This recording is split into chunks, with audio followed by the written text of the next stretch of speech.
Alexa, play Mariah Carey's single Obsessed.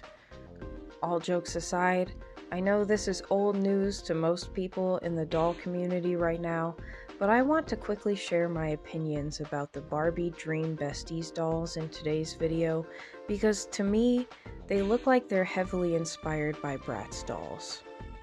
First off, let me just say that I'm not being a hypocrite by talking about these dolls.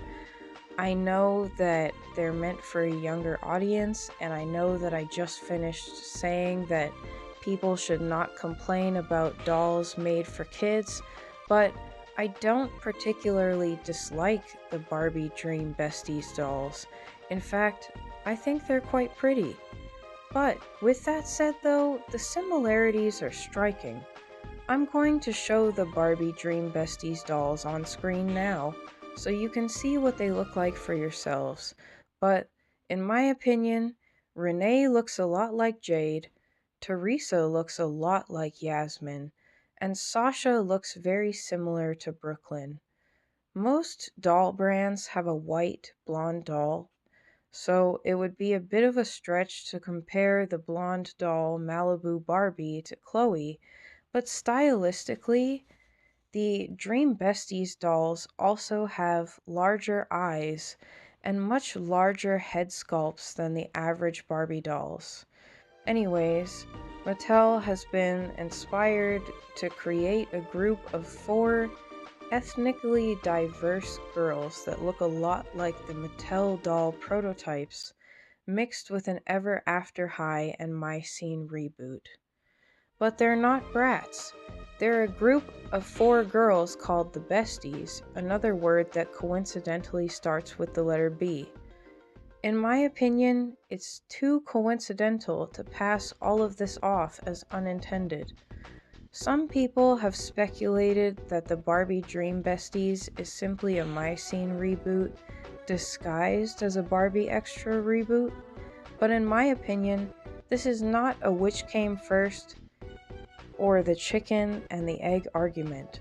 Bratz was created before My Scene, and My Scene was also made to compete with Bratz dolls, so even if this is your justification for the Barbie Dream Besties dolls, I think it's a weak argument.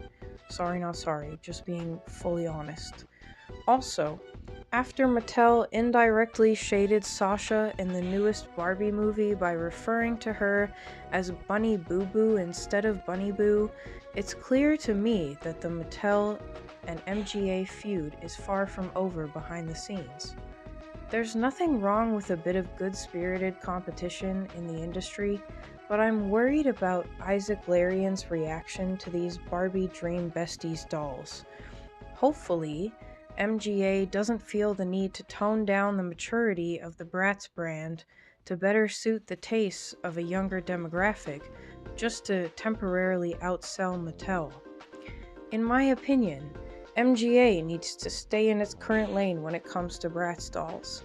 If they turn their backs on adult doll collectors for the sake of earning more short-term revenue, they could tarnish the future of the Bratz brand. Also, although I know some people like the 2010 era Bratz, I don't, and I'm afraid the Barbie Dream Besties might convince MGA to bring back this sculpt and replace the current classic style of Bratz dolls, head sculpts, and bodies with the 2010 version. I don't know about you, but even if MGA doesn't try to directly compete with these Barbie Dream Besties dolls, I smell a potential lawsuit coming. If MGA can sue Mattel and get them to stop making Dream Besties, and they have a sliver of a chance of winning, MGA might try their luck in court. I have a hard time believing, no matter what, that Isaac wouldn't see the success of these dolls as a direct threat to the future of Bratz or MGA, which may cause him to overreact, take risks, or make impulsive decisions on behalf of MGA, which is not a good thing. Anyways though, in conclusion, in my opinion at least, I believe that the Barbie Dream Besties are not just a Barbie Extra reboot. I believe they were also designed to directly compete with the Bratz Dolls. I understand that it's considered nothing more than a soft reboot of Barbie Extra to most people, but to me, there are subtle implications and consequences to this. To someone who isn't familiar with Bratz, they may mistake these Barbie Dream Besties for Bratz dolls at first glance while browsing through the toy aisle, and the similarities between Barbie Dream Besties and Bratz dolls was compelling enough for me to choose to talk about it. Not to mention, like I said before, they also look like Ever After High dolls to me, which is also an MGA product, so it's like a copy of a copy of a copy to me. But with that aside, that's all I have for today's video. What do you think about these upcoming Barbie dolls? Do you like them? Do you dislike them? Even if you're not a Bratz fan or collector, I want to know what you think, so do not hesitate to leave your thoughts in the comment section below. But as always, thank you so much for watching today's video. Until next time, bye for now!